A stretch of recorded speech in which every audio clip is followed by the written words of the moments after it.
اور آپ سن رہے تھے اسٹرنگ کی کہ سانگ کہانی محبت کی ہے مختصر، اور اس کے ساتھ ہی یہاں پہ میں ایک چھوٹی سی کہانی سناؤں گا. اور یہ کہانی جو ہے جو ہمیشہ پروگرام کے آخر حصے میں سناتا ہوں، تو پروگرام کے پہلے حصے کے آخر حصے میں جو کہانی ہے، کہانی ہے سچ نہیں، آپ یہ کہہ سکتے ہیں کہ اسے کہانی کا نام نہیں میں دوں گا.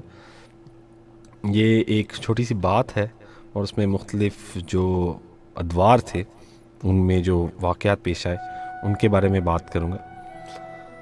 تو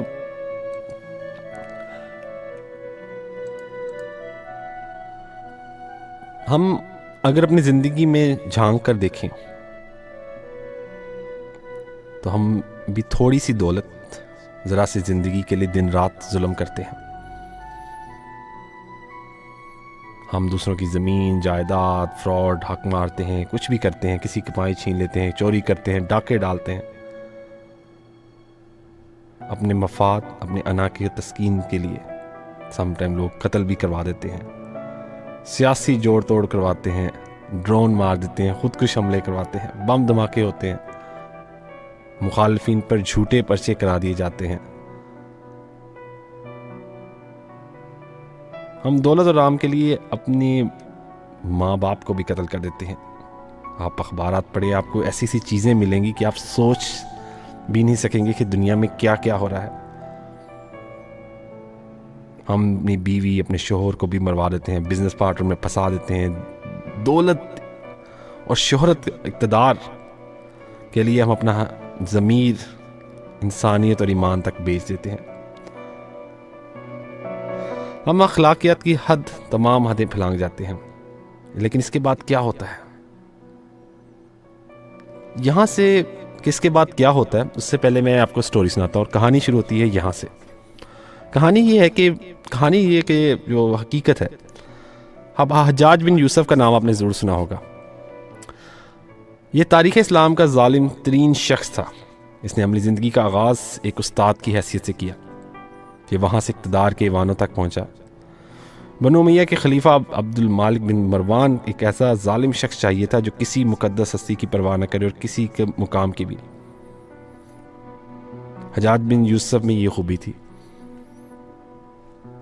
یہ اپنے آقا کا حکم کی بجاوری کے لیے 7ویں آسمان تک چھلانگ لگا سکتا تھا. خلیفہ عبد المالک بن مروان نے اسے اٹھایا، اپنے پہلو میں بٹھایا. حجاج بن یوسف اس قرض اتارنے میں جت گیا، اور اس نے اپنے 30 سالہ دور میں عالم اسلام کے ان ہستیوں کی داڑیوں کے خون سے رنگ دیا جن کی طرف لوگ کمر کرنا بھی گناہ سمجھتے تھے.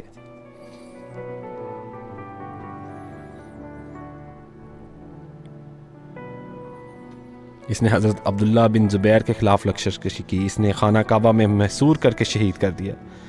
یہ جسارت صرف حجاج بن یوسف نے سر انجام دی. لیکن پھر کیا ہوا؟ پھر یوں ہوا کہ حجاج بن یوسف کو 1,00,000 لوگوں کے مروانے، خانہ کعبہ کی دیواریں گروانے اور حجرہ اسود کو توڑنے کے باوجود 52 سال کی عمر میں معدے کے سرطان میں مبتلا ہو کے مر گیا.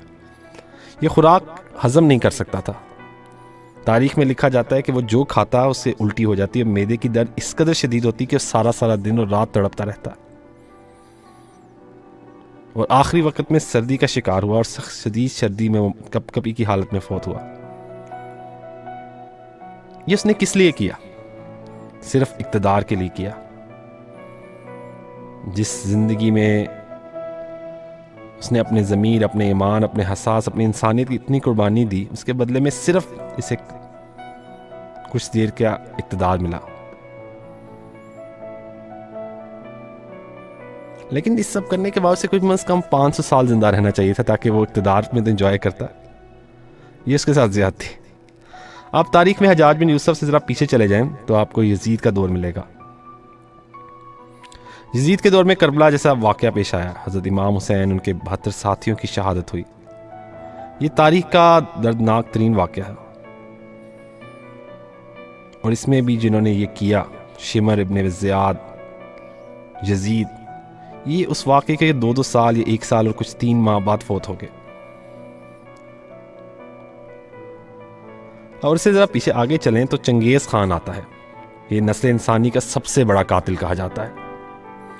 کہا جاتا ہے کہ اس نے کھوپڑیوں کے مینار تعمیر کروائے، اس نے 84 لاکھ لوگوں کو قتل کیا اور اس طرح کی ایک جنگی مہم میں 65 سال کی عمر میں فوت ہو گیا۔ امیر تیمور، یہ بھی ایک اسلامی سلطنت کا ایک نام ہے جی۔ کہا جاتا ہے کہ امیر تیمور کو جہاں جاتا وہاں پہ بربادی کی داستان چھوڑ جاتا تھا۔ اس نے 58 ممالک فتح کیے اور ہر ملک میں اس نے کھوپڑیوں کے مینار بنائے۔ یہ دوسرا چنگیز خان اس کا نام کہا جاتا ہے۔ اس نے 4000 شہر جلا کر راکھ کر دیے، لیکن یہ بھی 71 سال کی عمر میں فوت ہو گیا۔ محمود غزنوی نے ہندوستان پر 17 حملے کیے اور اربوں روپے کا سونا چاندی لوٹا، لیکن یہ بھی 59 سال کی عمر میں فوت ہو گیا۔ اس نے اپنے سارے خزانے کھلوائے اور اپنے ارد گرد سونے چاندی ہیرے جواہرات کے ڈھیر لگوائے اور ان کے درمیان لیٹ کر مر گیا۔ اس دنیا میں اقتدار کے لیے اشوک اعظم نے اپنے 64 بھائی بہن مروا دیے۔ اورنگزیب عالمگیر نے اپنے والد کو تاج محل میں بند کر دیا اور اپنے 2 بھائیوں کو دارالشکوہ اور شجاع کو قتل کر دیا۔ لیکن اس اورنگزیب کو بھی اقتدار اور زندگی کے چند سال ہی ملے۔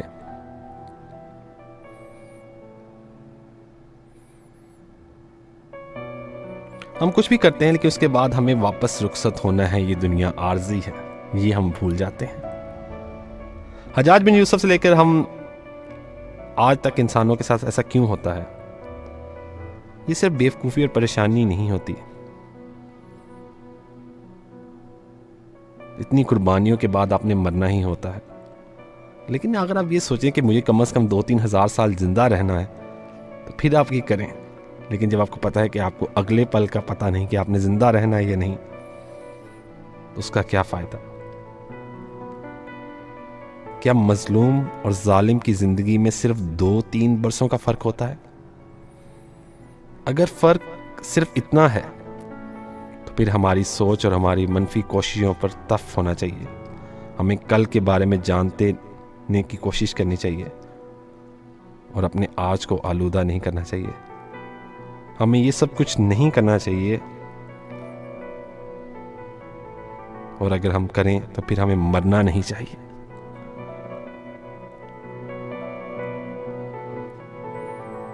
ہمیں دنیا سے رخصت نہیں ہونا چاہیے۔ ہمیں اپنی وہ دولت، جائیداد، روپیہ، پیسہ جس کے لیے ہم نے سب کچھ کیا، اس پہ عیاشی کرنی چاہیے۔ لیکن ایسا ہوتا نہیں اور ایسا ہوگا بھی نہیں۔ کہا جاتا ہے کہ جو تم کرو گے اس کی فصل یہاں پہ ہی، یہ دنیا مکافات عمل ہے۔ تم جو کرو گے تمہیں اس کا جزا سزا یہیں پہ ہوگی۔ یہیں سے اٹھے گا شور محشر، یہیں پہ روز حساب ہوگا۔ پہلے یہاں پہ حساب ہوگا، پھر وہاں پہ حساب ہوگا۔ تو یہ تھی جی آج کی کہانی محبت کی ہے مختصر سے، اور کہانی کہاں سے کہاں چلی گئی۔ تو یہ تھی کہانی جی۔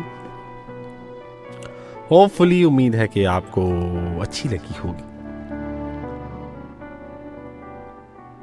زندگی بدل دینے والی کچھ باتیں ہوتی ہیں جی۔